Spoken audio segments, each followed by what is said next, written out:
Hey guys, welcome back to the Ghost and Friends channel. Thank you to everyone watching on X or Twitter. Super special guest in the house today. Welcome to the very first time to the channel, Mr. Hayes Fawcett. How you doing, Hayes? Doing good, man. Thanks for having me. Absolutely. It's great to be here, or great to have you here, rather. And before we kind of get into a little bit of Texas recruiting, Hayes, if you don't mind, man, kind of tell everybody that may not know your story a little bit about it. An awesome story. I don't know everything about it myself, but if you don't mind divulging a little bit about how you kind of started off as the edit master of the world, and then how it's kind of taken you to your role now in the college football media world. Yeah, man. It's definitely been a wild journey to say the least. Well, started off kind of playing around with making graphics on my phone back whenever I was in early middle school. I remember, I've always been a big football fan, so um, I would do like these graphics for professional players, and obviously it's hard for the professional players to see your work. So then I had the idea, hey, maybe I could start doing them for high school recruits, and it's a lot easier for me to get in touch with them, for them to see my work. So I came up with that idea, and at the time, nobody was really doing graphics like that for high school recruits. Like when a recruit would announce their top schools or commitment, you would see just a regular tweet. You'd see like a paragraph in the notes app, so on and so forth. So I kind of, that kind of brought a little flair to it. Started something different. So anyway, I started doing that, and you know, I guess it kind of started off slow, and then eventually somehow I got in contact with a 5-star recruit, and I did all of his graphics. This was probably back in the class of like 2015, I believe, maybe 2016. So anyway, Okay. I remember this specific recruit went to a All-American game, and I had been on like a vacation. Like we drove from Louisiana, that's where I'm from. We drove all the way up to South Dakota, so that was a long drive. So I was on my phone the whole time, just cranking these out, bored, trying to pass time. Yeah. Anyway, this specific recruit was at the Army All-American game, is what it was called at the time, and he was like posting my stuff throughout the week during practice. And I remember checking my phone and seeing 5-star recruit, #1 athlete in the country, #2 running back, et cetera, start following me. As a young kid, you get kind of starstruck by those things, and I thought it was just the coolest thing ever. And ever since then, I just kind of dove into it, and I guess here I am today. Yeah, I mean, that's a cool story. Obviously, you took a passion of yours, began as a hobby, and I like what you said about it's really tough for NFL athletes or professional athletes to kind of see your work as maybe a late middle school, early high school age kid, and I obviously you had some belief in what you were doing and thought that somebody would appreciate it and like it. You just needed to get it out there, and so kind of how did that transition into your role? For you guys who do not know, Hayes is now the national recruiting expert for On3. How did that kind of transition into your role with On3, Hayes? Man, so really, um, the whole graphic process definitely, kind of puts me in a alley to where I'm able to break news and kind of get information. I guess a lot easier and a lot quicker than a lot of people. So by me doing these graphics, it allows me to break the news.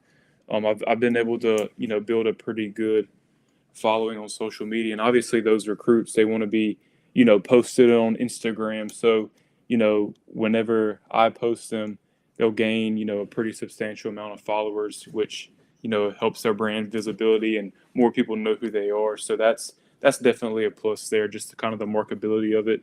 But yeah, everything with On3 is great.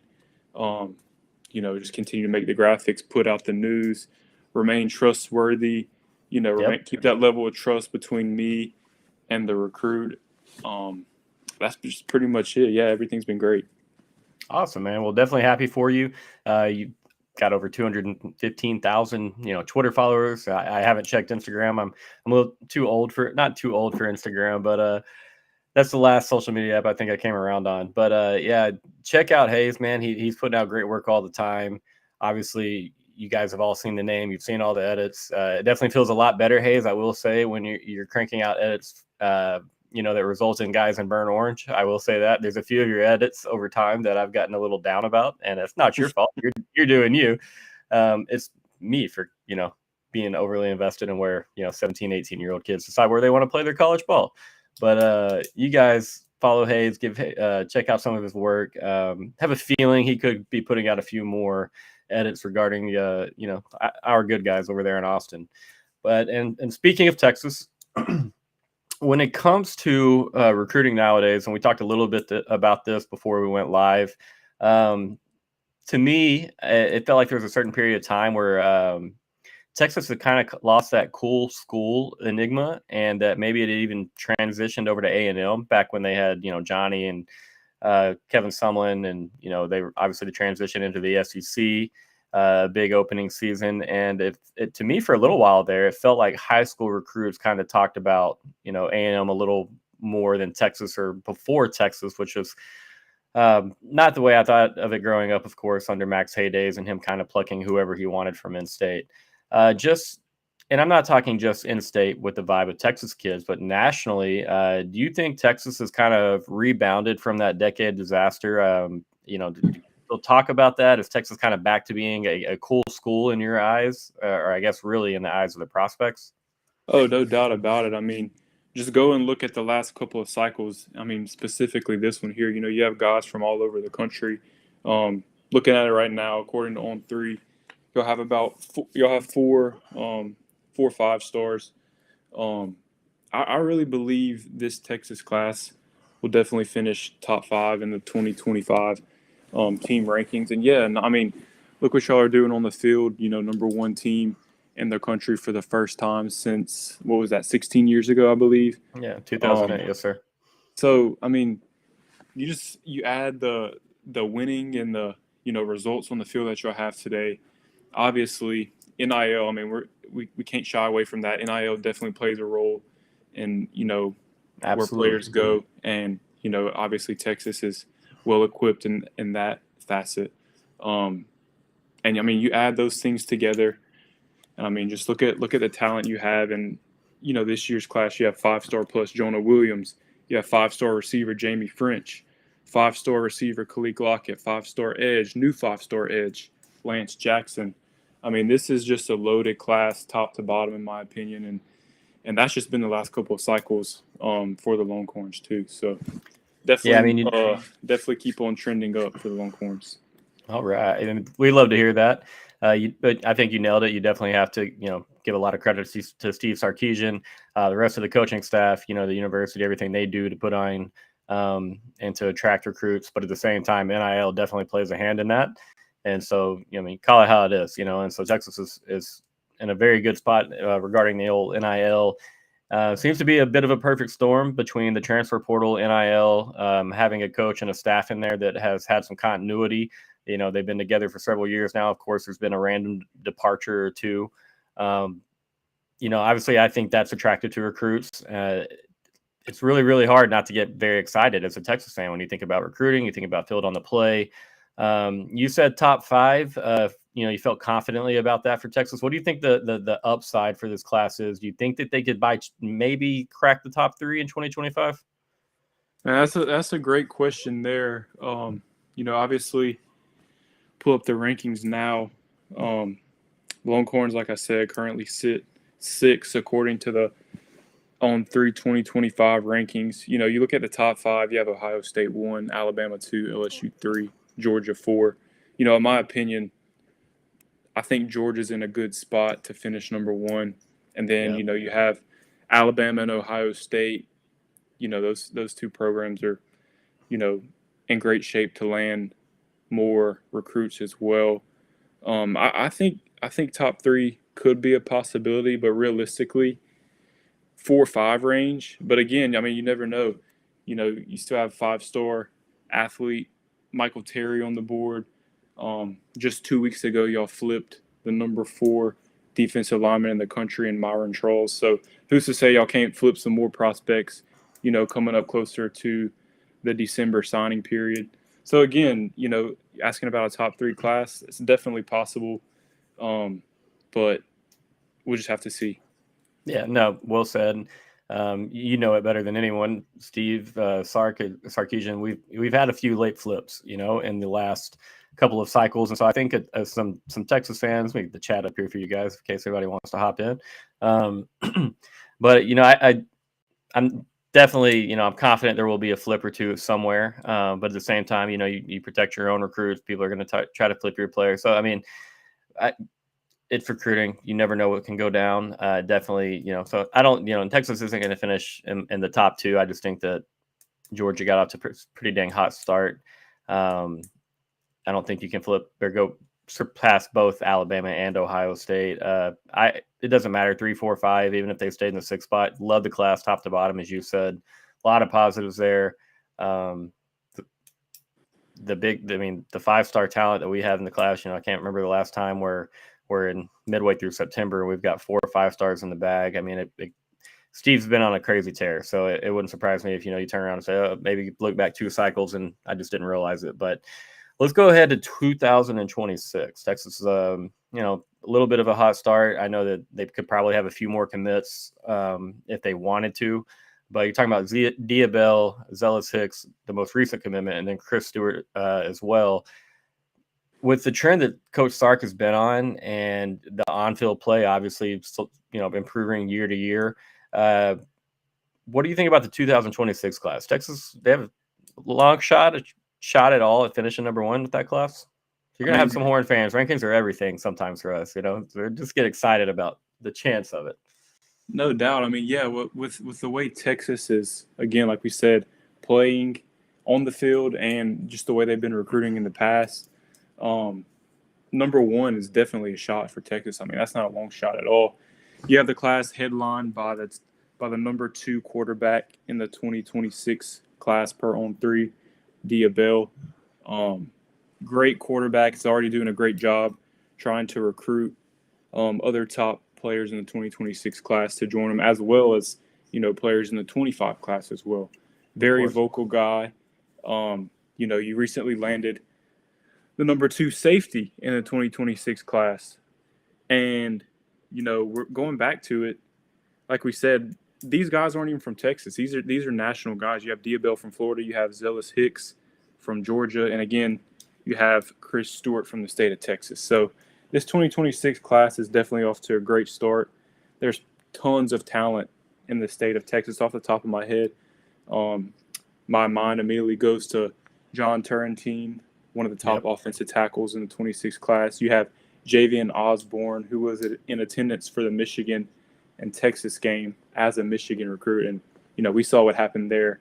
He's a Texas guy too.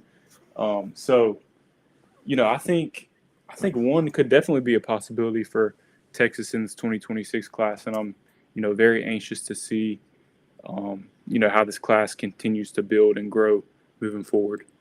Absolutely. It's definitely, like I said, it's really hard for us not to get excited down here. I want to say that Javian Osborne was on campus this past Saturday for the UTSA game. That might not be correct. I want to say I saw that somewhere.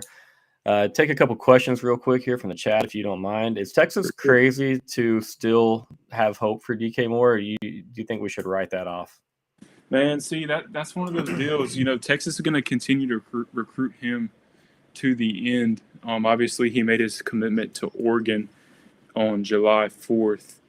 I remember in his little kind of press conference / live before, he revealed his choice of Oregon. He said he was 100% locked in. He's done with his recruiting. But again, like I said, Texas is going to continue to recruit him to the end. And, you never know what could happen. It's not done till pen hits paper on signing day. But in my opinion, I feel good about where the Ducks are with his commitment. So, And kind of building off of the next question, one of the questions. I mean, you'll have two of the top receivers, two 5-star receivers in the 2025 class, in Khalil Lockett and Jamie French. So, this receiver class isn't lacking by any means. Do you think Texas there's a potential that they only take 2 wide receivers in this class because they are 2 5-stars, and there's Uh, obviously a ton of I'm talent on not campus? in terms of that. In terms of numbers, I'm not 100% sure on that. I know they're definitely very happy with landing talents like Khalil Lockett and Jamie French. Do they maybe go and flip somebody else down the line? Possibly. Um, should even go in the transfer portal like y'all did last year and get guys like True. Silas and Matthew Golden and just players like that. So again, in terms of the numbers, I'm not 100% sure, but you can't be short of ecstatic with the talent coming into Austin, Texas next year. Absolutely. And I mean, I'm just curious because, you look over the wide receiver room, there's a lot of young talent. Obviously, Ryan Wingo. Um, I'm such a massive fan of that kid already. I think most Longhorns are by now after he touches the ball and big plays happen. But yeah, just had to ask because you bring in, 2 wide receivers into an already very, very talented wide receiver room. I think it's a possibility that if they didn't flip DK Moore, there's a chance they just roll with Lockett and French and just trust that. Use the spot elsewhere. Right here, question outside of the Longhorns from aggressively optimistic Texas fan. Which programs that are kind of up and coming non-football powers that can make a real splash with the 2025 class? Man, so that's a good question. I'm trying to figure out what he means, like what up and coming non-football powers. Let me Say that. look at the rankings. I say it is pretty late in the game for the 2025 class. I don't know if we're going to see a Yeah. ton of surprises or leaps up the old ranking sheets, but you never know. It is recruiting. No, I'll say this. I'm not 100% sure about like what he means up and coming, but Auburn is definitely a team to watch in this 2025 class. They've recently surged up to a top 5 class in 2025, actually just past Texas after they landed Elijah Melendez from Florida. He flipped from Miami to Auburn. They're trending for a couple other flips, most notably Deuce Knight, the 2025 quarterback from Mississippi. Yeah. And again, they have a lot of, kind of uncommitted prospects left on the board. And, like we said earlier in the segment, they're definitely well equipped with NIL as well. So, I think Auburn is definitely a team moving forward to watch that could end this 2025 class off strong. And again, they're already just like Texas, they're off to a strong start in the 2026 class as well. So yeah, I definitely keep an eye on Auburn. Absolutely, man. If Hugh Freeze is going to do anything, he's going to recruit his butt off. We've seen that. And that's definitely a team, that you talked about Texas having cats from Georgia and Florida in the 2026 class. I mean, the SEC, it feels more and more real every day because not only are we in the conference, but we're recruiting in those waters and recruiting very well, particularly in the state of Florida. With Florida and Florida State being kind of in the spot that they're in, dire jeopardy, it seems like. Not sure who coaches may be. Sharks kind of circling in the water over there from a recruiting standpoint and their current committed list. People just looking all up and down those rosters or that list, waiting to get a piece off of it. Oh man, 100%. And we've already kind of seen, I guess, the effects of that in this 2025 class. You had, you had Myron Trolls. He flipped from Florida State to Texas. You have the number 2 edge in the 2025 class, Javian Hilson. He recently decommitted from Florida State, and Texas is definitely a school to watch there for him. You have other top recruits such as Kevin Wynn, C.J. Wiley, Dalen McCutcheon, kind of just guys like that are probably still talking to other schools and just kind of hearing them out because, again, like you said, there's a lot of, I guess, uncertainty and, anytime a program starts off as slow as those two have, like you said, those Sharks are going to be kind of circling in the water trying to get recruits from their class to, flip to their school. So, absolutely, that is the game, man. And so that's one thing. You got to sit there and work about a football team that's struggling and how to figure things out on the field. But at the same time, you're going to have to be busting your tail behind the scenes and protecting, that recruiting class that you have. Ingrid Scarlett has a question here about the old Oklahoma Sooners. I don't know which few players she's referencing. I do know the big D line commit that just decommitted yesterday. Can you help me with his last name? I don't want to Yeah, butcher it right here. Floyd Buchard. Yep. He's originally from Canada, and he's playing his senior year at Miami Central down in Florida. Um, Okay. he's asking where I think they might end up at. Obviously, whenever he committed to Oklahoma, Miami schools like Miami, USC, other schools like that were trending in his recruitment, I guess, as finalists. And now that he's Yeah. decommitted from what I've read and heard since yesterday, those two same schools are kind of the same ones that are trending as of now. So I would definitely watch Miami and USC for Floyd.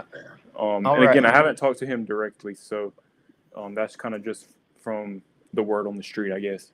Yeah, absolutely. Referencing Lincoln Riley and USC, obviously lost a couple of big time defensive line prospects right before, summertime. The season got kicked off, and or maybe even late spring. But do you think that I think they'll do well in that class? They kind of seem like they've changed the nature of that defense a little bit, a lot more physical. Are recruits kind of talking about USC and the defensive side of the ball in a different light now? Oh, for sure. I mean, like we said with Texas at the beginning of the show, you go on the field and there's results. Those recruits notice that, and that definitely kind of plays a role in their decision and kind of what they're thinking leading up to their decision. So USC is another team to watch in terms of finishing this class off strong. The Floyd Buchor guys definitely one to watch for them. One of their top targets actually announces tomorrow. However, he's on the offensive side of the ball. His name's Jerome Miles from Utah. He has a Final Three of Utah, Texas A&M, and USC.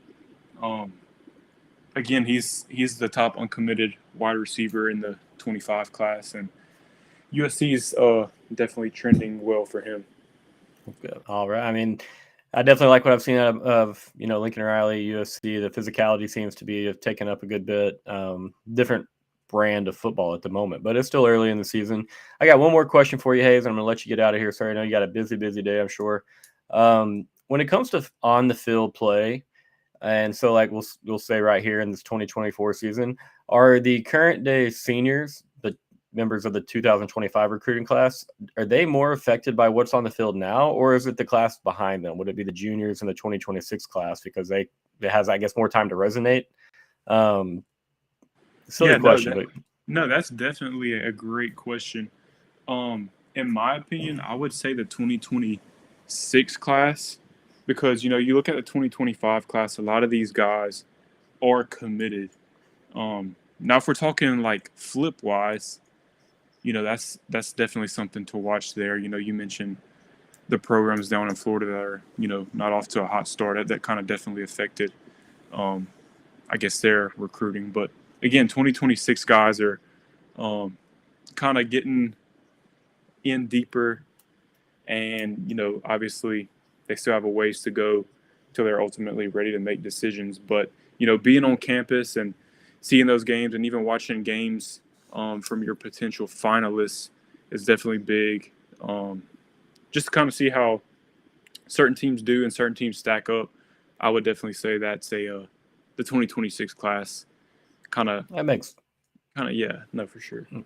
Yeah, it makes sense. Absolutely. You got more time to take all these visits, kind of see how everything's playing out, kind of just the trend of the program. So, real quick, guys, if you're watching on Twitter, I appreciate you watching. Please go hit my profile, follow the link to the old Ghost and Friends YouTube channel. Like this video. Hayes was awesome. It's really cool that he took some of the time out of his very, very busy schedule to spend here with me and you guys as well. So go like this video, subscribe to the channel. Would love to have Hayes back again, of course. So go show the video some love, please. Hayes, brother, thank you for being here. Thank you for talking a little about Texas recruiting and answering some questions from the chat. Welcome back anytime, my man. No doubt about it, man. I appreciate you for having me and looking forward to coming back for another one. There you go, guys. Well, thank you all for watching. Y'all have a great rest of your Tuesdays, and hook 'em